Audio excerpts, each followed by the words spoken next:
آئیے کتاب رحمت سورہ الکہف اٹھائیں۔ اللہ تعالیٰ نے ایک واقعہ بیان کیا ہے حضرت موسیٰ اور حضرت خضر علیہ السلام کا، کہ حضرت موسیٰ علیہ السلام عزم مصمم کر کے جب چلے تو اللہ فرماتا ہے کہ ہم نے حضرت موسیٰ علیہ السلام کو جس بندے کی نشانی بتائی تھی وہ بندہ ان کو وہاں مل گیا۔ سفید چادر اوڑے حضرت خضر علیہ السلام وہاں لیٹے ہوئے تھے، تو یہ جا کے ان کے پاس کھڑے ہو گئے کہ حضرت میں آپ کی خدمت میں اس لیے آیا ہوں کہ اللہ نے آپ کو جو خصوصی علم عطا کیے ہیں میں ان کو سیکھنے کی غرض سے آپ کی چوکھٹ پہ آیا ہوں۔ کہا تم میرے ساتھ صبر نہیں کر پاؤ گے، معاملے مشکل ہیں، سفر دشوار ہے، منزل کٹھن ہے، اور میرے معاملات ایسے ہیں کہ تم اعتراض کرو گے اس کے بغیر تم رہ نہیں سکتے۔ حضرت موسیٰ علیہ السلام نے کہا اگر اللہ نے چاہا تو آپ دیکھیں گے میں صبر کروں گا اور آپ کے کسی حکم کی کسی کام کی میں نافرمانی نہیں کروں گا، کسی کام کا انکار نہیں کروں گا۔ کہا کہ اچھا شرط یہ ہے کہ جو میں کروں اس پر تم اعتراض نہیں کرو گے، سوال نہیں کرو گے، یہاں تک کہ میں خود ہی نہ بتاؤں۔ تو کہا کہ یہ شرط ٹھہری، میں کوئی بات نہیں کروں گا۔ فانطلقا، دونوں چل پڑے، دریا کے پار جانا تھا۔ جو کشتی کا مالک تھا، کشتی بان تھا، وہ حضرت خضر علیہ السلام کو جانتا تھا تو اس نے کرایہ بھی نہیں لیا، لیکن جب کشتی پر سوار ہوئے تو عصا مار کے حضرت خضر علیہ السلام نے کشتی کا ایک پھٹا توڑ دیا۔ تو بے ساختہ حضرت موسیٰ علیہ السلام نے کہا آپ نے پھٹا توڑ دیا، یہ سارے ڈوب جائے؟ کہا میں نے کہا تھا نا تم میرے کاموں پہ صبر نہیں کر پاؤ گے۔ تو حضرت موسیٰ کو یاد آیا، کہا میں بھول گیا تھا، اس پر مواخذہ نہ کیجیے۔ پھر دونوں چل پڑے، بچے کھیل رہے تھے، ایک خوبصورت لڑکا وہ بھی بچوں میں کھیل رہا تھا۔ حضرت خضر آگے بڑھے اور اس کی گردن مروڑ دی، اس کو قتل کر دیا۔ صاحب شریعت تھے حضرت موسیٰ علیہ السلام، نہ رہ سکے، پھر بول پڑے ایک جان کو بغیر کسی جان کے بدلے میں قتل کر دیا، اس نے گوایا کیا تھا ہمارا؟ آپ نے بہت ہی جو ہے وہ غلط کام کیا، یہ کام اچھا نہیں کیا آپ نے۔ کہا میں نے کہا نہیں تھا کہ تم میرے ساتھ صبر نہیں کر پاؤ گے۔ کہا ایک موقع اور دے دیجئے، اب اگر میں نے کوئی اعتراض اٹھایا تو پھر دوبارہ مجھے آپ اپنی صحبت میں نہ رکھیے، عذر تمام ہو جائے گا۔ پھر دونوں چل پڑے، یہاں تک کہ ایک بستی میں دونوں آئے تو آپ نے بستی والوں سے کہا کہ ہم مہمان ہیں، آپ ہماری مہمان نوازی کیجیے، کھانا کھلائیے۔ تو انہوں نے انکار کر دیا، کہا کہ ہم تو آپ کو بلایا نہیں ہے، آپ خود آئے ہیں، آپ اپنے کھانے کا خود انتظام کیجیے۔ گزر رہے تھے گلی سے تو ایک دیوار گرنا چاہ رہی تھی، تو جلدی سے اس دیوار کو مرمت کر دیا۔ کہا حضرت ہم اگر چاہتے تو اس پہ اجر لے سکتے تھے، انہوں نے ہمیں کھانا تک نہیں دیا اور ہم ان کی دیواریں سیدھی کر رہے ہیں۔ کہا اب تمہاری میری جدائی ہو گئی، تم نے یہ بھی اعتراض کر دیا۔ تو انہیں یاد آیا کہ وہ یہ بھی اعتراض ہو گیا، اب میں تمہیں بتاتا ہوں کہ یہ 3 کام میں نے کیوں کیے۔ اللہ اکبر۔ اب سنیے، قرآن ہمیں بتاتا ہے کہ ظاہری علم بھی ہوتا ہے لیکن کوئی باطنی علم بھی ہوتا ہے۔ کہا وہ پہلی بات کشتی والی سنو، یہ 2 مسکین بچوں کی کشتی تھی، ان کے گھر کا چولہا اس کی کمائی سے جلتا تھا۔ دریا کنارے کنارے ایک ظالم بادشاہ رہا تھا جو لوگوں کی کشتیاں چھین رہا تھا، ہم نے تھوڑا سا عیب لگا دیا، وہ ٹوٹی کشتی چھوڑ کے چلا گیا۔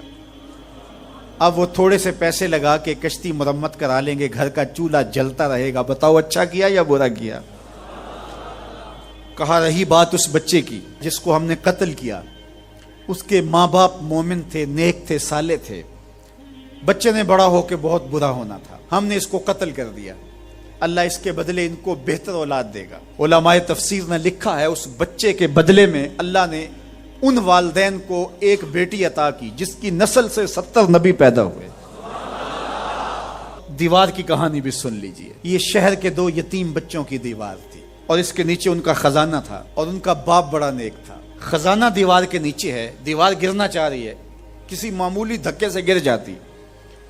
2 ہی صورتیں تھیں، یا وہ بچے خود اپنا خزانہ اٹھا لیتے یا لوگ اٹھا کے لے جاتے۔ لوگ اٹھا کے لے جاتے پھر بھی ہاتھ میں کچھ نہ آیا، اور اگر وہ خود اٹھا لیتے تو بچے ہیں، بچپنے کی وجہ سے وہ اس کو اڑا دیتے۔ تو ہم نے اس کے اوپر دیوار کھڑی کر دی، جب تک وہ اس قابل نہیں ہو جاتے کہ یہ خزانہ نکال کے اس کو صحیح مصرف پہ لگا سکیں، اتنی دیر تک دیوار گرے گی نہیں۔ اللہ اکبر۔ وہ کسی وجہ سے دیوار قائم رہے گی، اور جب وہ اس عمر کو پہنچ جائیں گے جس عمر میں وہ اس خزانے کو سنبھال سکیں گے تو پھر دیوار خود بخود گر جائے گی اور یہ خزانہ نکال کر کے اپنے کام پہ لے آئیں گے۔ میں جب پہلی مرتبہ اس کو جو ہے وہ غور کے ساتھ تلاوت کیا تو مجھے یہ لگا کہ اس کا انطباق پاکستان کے حالات پہ بھی ہو سکتا ہے، اس لیے کہ یہ بھی یتیموں کا سرمایہ ہے۔ کتنے یتیم روتے بلکتے رہ گئے اور ان کے سر سے جو ہے وہ سائے اٹھ گئے اس وطن کے لیے، لیکن میرے مالک نے اس ملک کے خزانوں پر گہرے پہاڑ اور بڑی بڑی دیواریں کھڑی کر دی ہیں۔ جب تک یہ قوم بلوغت تک نہیں پہنچے گی اتنی دیر تک وہ خزانے ظاہر نہیں ہوں گے، اور جب یہ قوم اپنی بلوغت تک پہنچے گی، شعوری بلوغت، فکری بلوغت، علمی بلوغت، اور رب سے جو وعدہ کیا تھا پاکستان کا مطلب کیا، لا الہ الا اللہ، جب اس بلوغت تک یہ پہنچ جائے گی، اس وعدے کی تکمیل ہوگی، پھر رب دیوار ہٹا دے گا اور پاکستان کو اللہ اتنے خزانے دے گا اور پاکستان ایسا مالا مال ہوگا دنیا دیکھنے آئے گی انشاءاللہ۔ اس لیے رب نے دیواریں بنا کے رکھی۔ تمہارا باپ معین الدین چشتی بڑا نیک تھا، تمہارا باپ داتا گنج بخش علی حجویری بڑا نیک تھا، تمہارا باپ حضرت مجدد الف ثانی بڑا نیک تھا، ان کی وجہ سے میں دیواریں کھڑی کر رہا ہوں اور مضبوط حصار لگا رہا ہوں تمہارے خزانوں پر، اور وہ وقت آئے گا جب تم بلوغت کی عمر کو پہنچو گے، دیواریں ہٹ جائے گی اور تمہارا وطن زمانے پہ مہکتے پھول کی طرح اور چمکتے ستاروں کی طرح اور روشن آفتاب کی طرح چمکتا اور مہکتا دکھائی دے گا، اور زمانہ پاکستان دیکھنے آئے گا، پاکستان دنیا کی قیادت کرے گا انشاءاللہ۔ تو کہا یہ تعویل ہے ان باتوں کی جو باتیں میرے رب نے مجھے بتائی، اور یہ میں نے اپنی مرضی سے نہیں کہی، اور جو میں نے کیا اپنی مرضی سے نہیں کیا۔ تو یہ باطنی باتیں ہیں، شاید یہ باطنی باتوں کے جوش میں یہ بات بھی میں کر گیا۔ وہ کیا کسی نے کہا تھا کہ بھری محفل میں ایک راز کی بات کہہ دی، بڑا بے ادب ہوں سزا چاہتا ہوں۔ مصر کے اندر حضرت موسیٰ علیہ السلام نے ایک قبطی کو تھپڑ مار دیا تھا، قرآن مجید کے دامن میں یہ واقعہ موجود ہے۔ تو آپ کی جلالت اور آپ کے زور کی تاب نہ لاتے ہوئے وہ وہیں ڈھیر ہو گیا اور اس کی موت واقع ہو گئی۔ تو مصر کے حالات کشیدہ ہو گئے اور حضرت موسیٰ علیہ السلام کو مصر چھوڑنا پڑا۔ تو وہ شہر مدین کی جانب جا رہے تھے کہ راستے کے اندر ایک کنواں تھا، وہاں کچھ لوگ اپنے جانوروں کو پانی پلا رہے تھے۔ تو حضرت موسیٰ نے دیکھا کہ دو پردہ دار خواتین ہیں، وہ اپنے جانوروں کو ایک سمت لیے کھڑی ہیں، سمجھ گئے کہ مردوں کے ہجوم میں آنا نہیں چاہ رہی، ان کا حیا مانے ہے، تو آگے بڑھے اور ان کے جانور ہانکے اور ان کو سیراب کیا اور پھر ان کی جانب ہانک دیے۔ وہ واپس گئیں اور اپنے والد بزرگوار سے کہا کہ ایک سال نوجوان جس کی آنکھوں میں شرم و حیا تھا، اس نے ہمارے ساتھ یہ مہربانی کی۔ تو ان کے والد گرامی نے کہا کہ جاؤ اس کو بلا کے لاؤ۔ قرآن مجید میں اس کا ذکر کیا گیا، فجاءتہ احداہما تمشی علی استحیاء، ان میں سے ایک خاتون حیا میں سمٹی ہوئی حاضر ہوئی۔ اس نے کہا کہ ہمارے والد گرامی آپ کو بلاتے ہیں، آپ نے ہمارے ساتھ جو مہربانی کی ہے اس کا وہ اجر دینا چاہتے ہیں۔ تو حضرت موسیٰ علیہ السلام ان کے ساتھ چلے گئے، اور جب گئے تو یہ گھر تھا حضرت شعیب علیہ السلام کا، اور یہ صاحبزادیاں حضرت شعیب علیہ السلام کی تھی۔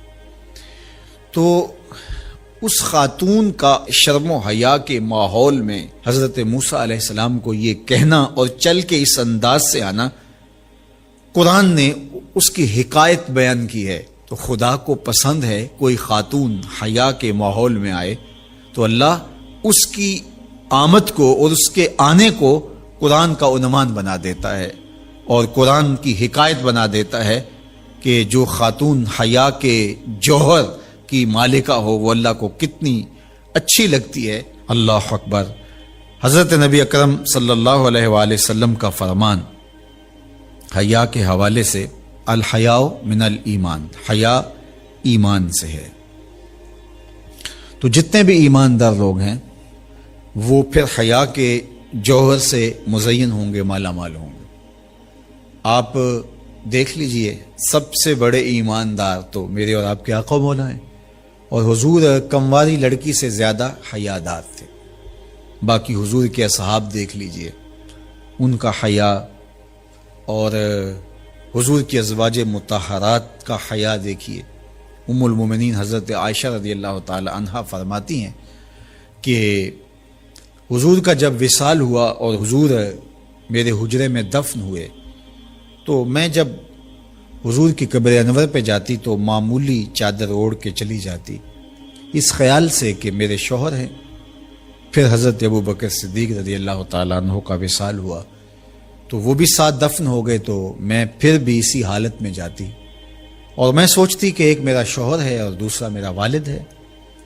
کہا پھر حضرت عمر رضی اللہ تعالیٰ عنہ کا انتقال ہوا اور وہ بھی ساتھ مدفون ہوئے، تو حضرت ام المومنین فرماتی ہیں کہ اب جب میں جاتی تو میرا جانے کا انداز مختلف تھا۔ فواللہ ما دخلت الا وانا مشدودۃ علی ثیابی حیاء من عمر، کہا اب جب بھی میں جاتی تو خوب اوڑھنی اوڑھ کے اور چادر لے کے جاتی، مجھے عمر سے حیا آتی۔ یہ ام المومنین کا انداز زندگی ہے، مخدرات اسلام کو اس سے سیکھنا چاہیے۔ جو قبر میں دفن ہیں ان سے بھی یہ حیا کریں، جو مومنوں کی ماں بھی لگتی ہیں۔ اور آج یہ دلائل دیے جائیں کہ پردہ تو جناب دل کا ہوتا ہے، چہرے کا پردہ تو نہیں ہے۔ باقی کسی کو اپنی آنکھ میں شرم پیدا کرنی چاہیے، عورت کو کیا ضرورت ہے کہ وہ اپنے آپ کو ڈھانپ کے رکھے۔ اب ام المومنین کا عمل یہ ہے کہ فرماتی ہیں کہ میں اپنے آپ کو خوب سمیٹ کے جاتی حیاء من عمر، عمر قبر میں ہیں لیکن ام المومنین فرماتی مجھے پھر بھی حیا آتی۔ اور حضرت سیدہ طیبہ طاہرہ حضرت فاطمہ الزہرا رضی اللہ تعالی عنہا نے کہا کہ عورت کے لیے بہترین پردہ یہ ہے کہ اس کو کوئی غیر مرد نہ دیکھے اور وہ غیر مرد کو نہ دیکھے۔ تو جب یہ ہمارا دین ہمیں سکھاتا ہے اور حیا کا یہ سبق دیتا ہے، بڑوں سے حیا کرنے کی تلقین کی گئی، اللہ سے حیا کرنے کی، اس کے رسول سے حیا کرنے کی تلقین کی گئی۔ صحابہ فرماتے ہیں بعض اوقات ہم کچھ پوچھنا چاہتے ہوتے تھے اور حضور کے حیا کی وجہ سے ہم ایک عرصہ تک وہ بات نہیں پوچھ پاتے تھے۔ آج دادا کے سامنے بچے جس طرح بات کرتے ہیں اور جس طرح بچوں سے حیا کا جوہر ختم ہو گیا ہے اور اس کو وہ تہذیب نو کا کرشمہ سمجھتے ہیں اور جدید دور کی کرامت سمجھتے ہیں، یہ دور جدید کی کرامت نہیں ہے، یہ جاہلیت ہے۔ سامنے موجود ہے کہ جب فرعون نے ایک خواب دیکھا تھا اور پھر معبرین کو بلا کر کے کہا کہ میں نے ایک خواب دیکھا ہے، اس کی مجھے تعبیر بتاؤ، بڑا پریشان کن خواب ہے۔ تو انہوں نے کہا کہ تیری راجدانی میں ایک بچہ پیدا ہونے والا ہے جو تیرے تخت و تاج کو الٹ کے رکھ دے گا۔ تکبر اور رعونت سے بھرا ہوا فرعون بولا میں وہ بچہ پیدا ہی نہیں ہونے دوں گا۔ 70,000 بچے قتل کروا دیے، 90,000 حمل گروائے۔ جب نسل ختم ہونے لگی تو لوگوں نے کہا اس طرح تو نسل ہی ختم ہو جائے گی، تو کہا چلو 1 سال بچے چھوڑ دو، 1 سال بچے قتل کیے جائیں۔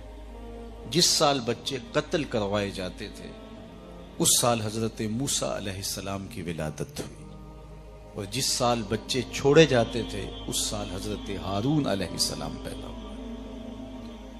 حضرت موسیٰ علیہ السلام کی جب ولادت ہوئی تو ام موسیٰ سلام اللہ علیہا سخت پریشان ہو گئی کہ میری گود سے فرعون کے سپاہی بچہ چھین کے لے جائیں گے اور پھر اسے قتل کر دیں گے۔ یہ تڑپتی ہوئی ماں کی ممتا کی بے قراری، اللہ اکبر۔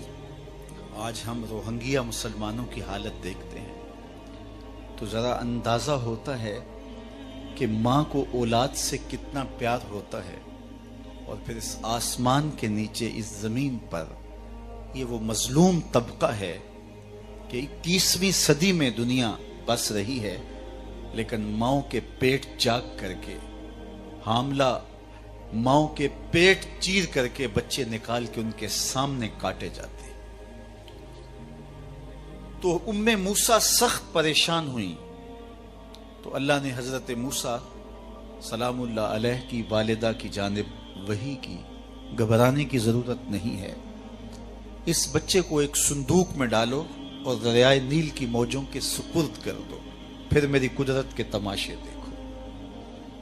ام موسیٰ ایک صندوق تیار کرتی ہیں جس کے بالائی حصے میں سوراخ رکھے گئے تاکہ روشنی اور ہوا کی گزرگاہ رہے۔ بیٹے کو وہاں بٹھایا اور دریائے نیل کی موجوں کے سپرد کیا۔ اللہ کے وعدے پہ مطمئن ہو کر حضرت موسیٰ سلام اللہ علیہ کی والدہ ماجدہ واپس گھر پلٹ آئے، لیکن ہمشیرہ سے رہا نہ گیا۔ وہ دریا کنارے کنارے چلنے لگی، اور جب صندوق ڈوبنے لگتا تو بہن کا کلیجہ بھی ڈوب جاتا، اور جب وہ صندوق تیر کے سطح آب پہ آتا تو دکھی دل بہن کو قرار نصیب ہوتا۔ تو اللہ کا کرنا ایسا ہوا کہ پانی کا بہاؤ اس صندوق کو ادھر لے گیا جدھر فرعون کے محلات تھے۔ شام کا وقت تھا، فرعون اپنی بیوی کے ساتھ گزرتے ہوئے پانی کے منظر سے لطف اندوز ہونے کے لیے دریا کے کنارے بیٹھا تھا۔ چونکہ یہ اولاد سے محروم تھے، دل بہلا رہے تھے کہ پانی کے دوش پر ایک صندوق آتے ہوئے دیکھا۔ تجسس اور شوق کی چنگاریاں روشن ہوئیں، اور غوطہ خوروں کو کہا کہ اس صندوق کو نکال کے لاؤ، ہم دیکھیں اس میں کیا ہے۔ جب صندوق کو کھولا گیا تو کیا دیکھا کہ ایک خوبصورت بچہ مسکرا رہا ہے۔ تو زوجہ فرعون جن کا نام آسیہ ہے بے ساختہ پکارنے لگی کہ یہ بچہ تو میری آنکھوں کی ٹھنڈک ہے اور اس کو ہم اپنا بیٹا بنا لیتے۔ علماء نے لکھا کہ نبی کے ساتھ کیا گیا پیار رائے گاں نہیں جاتا۔ اللہ نے اس خاتون کو بعد میں ایمان نصیب کر دی، اور اگر فرعون بھی کہہ دیتا کہ ہاں میری آنکھوں کی بھی ٹھنڈک ہے، رب یہ نہ دیکھتا اس نے دعویٰ کیا کیا، یہ دیکھتا میرے نبی سے پیار کیا، اللہ اسے بھی ہدایت دے دیتا۔ خیر اس کا مقصود نہیں تھا، لیکن یہ طے پا گیا کہ اسے اپنا بیٹا بنا لیتا۔ سب سے پہلی فکر دودھ کی تھی، شاہی دائیاں بلوائی گئیں، لیکن حضرت موسیٰ علیہ السلام کسی خاتون کا دودھ نہیں پیتے۔ سخت پریشانی بن گئی۔ اللہ قرآن میں فرماتا ہے ہم نے ان پر حرام کر دیا تھا کہ اپنی ماں کے علاوہ کسی اور خاتون کا دودھ ہی نہیں پینا۔ اب یہ پریشان، جو دائی دودھ پیش کرتے یہ منہ پھیر لیتے ہیں۔ اتنے میں کنارے کنارے چلتے چلتے ہمشیرہ بھی موقع پہ آ پہنچے، اور اس مصیبت میں نے پھنسا دیکھا تو کہا ایک دائی میری نظر میں بھی ہے جس کا دودھ بچے رغبت سے پی لیتے ہیں۔ تو انہوں نے کہا دیر کا ہے کہ جلدی اسے بلا کے لا۔ وہ گئیں اور اپنی ماں کو ہی بلا لائے۔ انہوں نے دودھ پیش کیا، حضرت موسیٰ علیہ السلام نے پی لیا۔ تو فرعون نے کہا اے خاتون میرے اس بیٹے کو تم نے دودھ پلانا ہے۔ رہائش بھی قریب کر دی۔ فرعون کہتا تھا میں وہ بچہ پیدا نہیں ہونے دوں گا۔ رب نے کہا مجھے رب نہ کہنا اگر تیرے گھر میں پال کے نہ دکھایا تو۔ اب سوال یہ ہے کہ اپنی ماں کے علاوہ کسی اور خاتون کا دودھ پینا نبی کی شان کے لائق نہیں، تو میرے اور آپ کے آقا و مولا حضور نبی رحمت صلی اللہ علیہ وآلہ وسلم نے حضرت حلیمہ سعدیہ کا دودھ کیوں پیا؟ اس کے علاوہ بھی خواتین کا حضور نے دودھ پیا۔ یہ اعزاز ہے، تکریم ہے، عزت افزائی ہے، اور حضرت موسیٰ علیہ السلام کو نصیب ہوئی تو میرے آقا کریم علیہ السلام کا مقصوم کیوں نہ ہوئی؟ تو اس سوال کا جواب یہ ہے کہ اپنی ماں کے علاوہ کسی اور خاتون کا دودھ پینے میں کوئی حرج نہیں۔ بھیڑ بکری گائے اور بھینس کا دودھ پینے میں حرج نہیں ہے، تو کسی خاتون کا دودھ پینے میں کیا حرج ہو سکتا ہے؟ حضرت موسیٰ علیہ السلام کا ماجرا اور تھا، حضور کا ماجرا اور ہے۔ یہاں اگر حلیمہ سعدیہ کا دودھ حضور نے پیا ہے تو حضور کے دادا محترم نے ان کو پورا صلہ دیا ہے، اور وہاں فرعون کا دربار تھا۔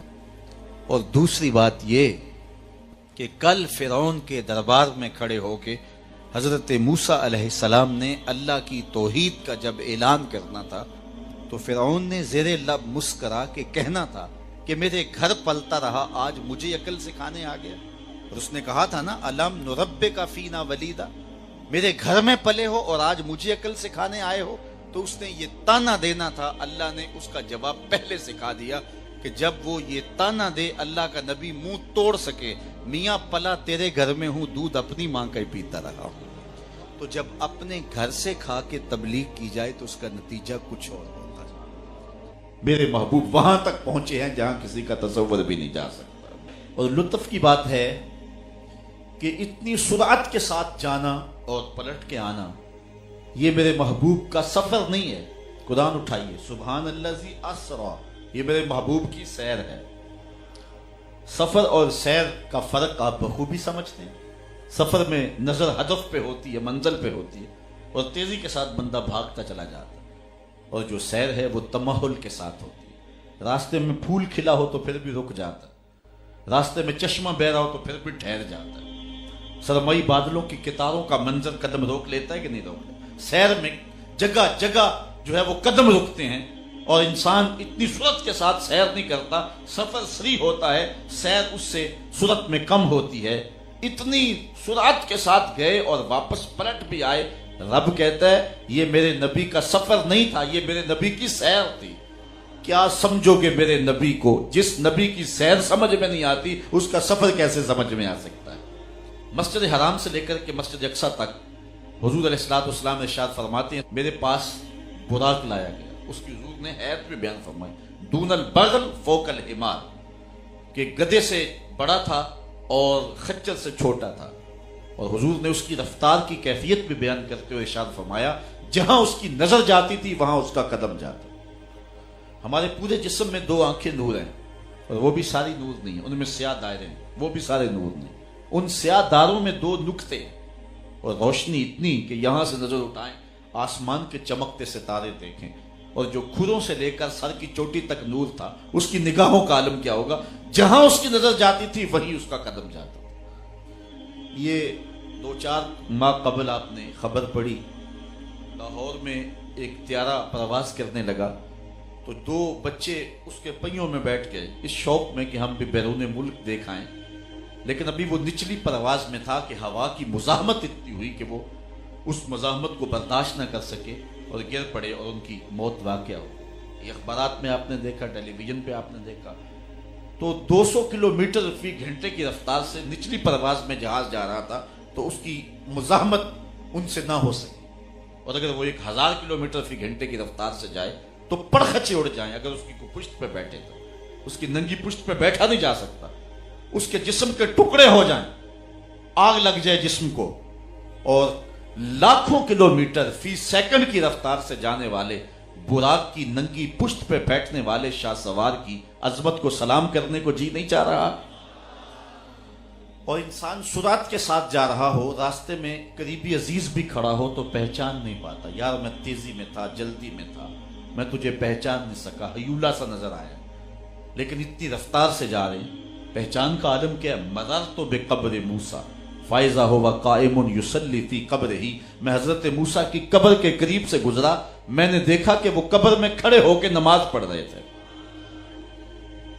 اور حضرت موسیٰ علیہ السلام یہاں ہیں, حضور علیہ السلام مسجد اقصیٰ میں پہنچے تو حضرت موسیٰ وہاں موجود تھے. تو کیا حضرت موسیٰ حضور سے سری و رفتار ہیں؟ قطعاً نہیں. تو پھر پہلے کیسے پہنچ گئے؟ پہلے اس لیے پہنچے کہ حضور اپنی رفتار سے تو جا ہی نہیں رہے, حضور تو جا رہے ہیں براق کی رفتار سے. اور حضرت موسیٰ علیہ السلام گئے ہیں نبوت کی رفتار سے. براق جتنا مرضی سری کیوں نہ ہو وہ نبوت کی طاقت سے آگے تو نہیں ہو سکتا, اس لیے حضرت موسیٰ پہلے پہنچ گئے. یہ پہلا مرحلہ مکمل ہوا سیر جو ہے وہ عرضی کا.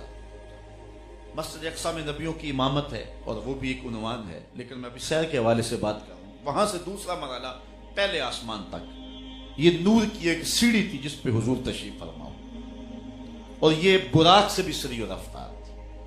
اس کے بعد پہلے آسمان سے لے کر 7ویں آسمان تک حضور فرشتوں کے پروں پہ گئے. یہ براق سے بھی اور سیڑھی سے بھی سری و رفتار حضور کا جانا تھا.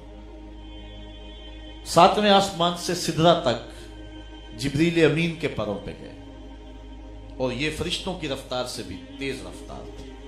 یہ 4 مرحلے مکمل ہوئے. سدرہ پہ جبریل نے عرض کی لو دنوت خطوۃ لا ترکت, اگر میں ایک قدم بھی آگے بڑھوں تو جل کے راکھ ہو کوئی فلک تے رہ یار گیا کوئی جا سدرا تے ہار گیا ایک کالیاں زلفاں والا سی جڑا عرش تو بھی لنگ پار گیا وہاں رکے پھر ایک سبز نوری تخت آیا جس کا نام رف رف بتلایا جا حضور اس کے اوپر تشریف فرما ہوئے اللہ اکبر پھر ایک وقت آیا کہ رف رف کی بھی منتہائی پرواز آ گئی اب حضور علیہ السلام رک گئے جلال و حیبت کا سامنا تھا جمال و رحمت ابھارتے تھے اب تھے نا رب کے حضور جا رہے آواز آئی ادنو منی یا احمد پیارے رک کیوں گئے ہو آگے آؤ پھر ایک قدم اٹھا مسجد حرام سے لے کر مسجد اقصی تک براق پہ مسجد اقصی سے پہلے آسمان تک نور کی سیڑھی معراج پہ پہلے آسمان سے ساتویں آسمان تک فرشتوں کے پروں پہ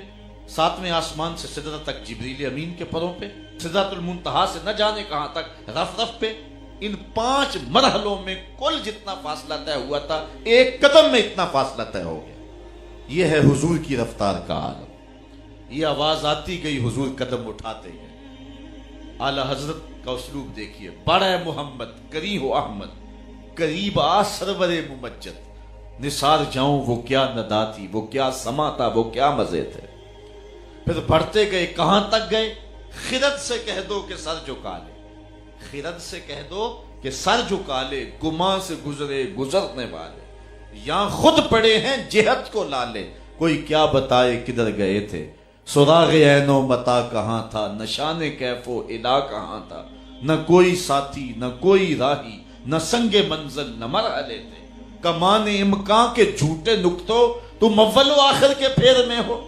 محیط کی چال سے تو پوچھو کدھر کو آئے کدھر گئے تھے تو اللہ تعالیٰ نے اپنے محبوب سے اس خاص شب میں کلام فرمایا محبوب کی جھولی میں بہت کچھ ڈالا علامہ ملا جیون فرماتے ہیں 70,000 اسرار 70,000 رموز 70,000 حکایت اور 70,000 احکام حضور کی جھولی میں ڈال دیے 50 نمازوں کا تحفہ دیا اور پھر اللہ تعالیٰ جل شانہ نے 50 سے نمازیں تو 5 کر دی لیکن ثواب جو ہے وہ کم نہیں کیا من جاء بالحسنۃ فلہ عشر امثالھا جو ایک نیکی کرے گا 10 کا ثواب دیں گے پڑھو گے تم 5 ثواب 50 کا عطا فرمائیں کیونکہ اس کی باتیں بدلا نہیں کرتی ہیں اب یہ نماز ہے جو معراج کا خاص تحفہ مصطفیٰ کریم امت کے لیے لے کر کے آئے ہیں اور یہ ابدیت کا بندے سے اظہار ہوگا میں کہتا ہوں جو نماز نہیں پڑھتا وہ کیسا عاشق رسول ہے عاشق رسول ہو اور حضور کی آنکھوں کو ٹھنڈک نہ پہنچائے یہ کیسے ہو سکتا ہے 5 گانا نماز شعار زندگی بنا لے آئیے اپنے رب کے حضور جھکنا سیکھیں اس سے بڑا بد نصیب کوئی نہیں جو رب کو سجدہ نہیں کرتا قیامت کے دن پہلا سوال نماز کا ہوگا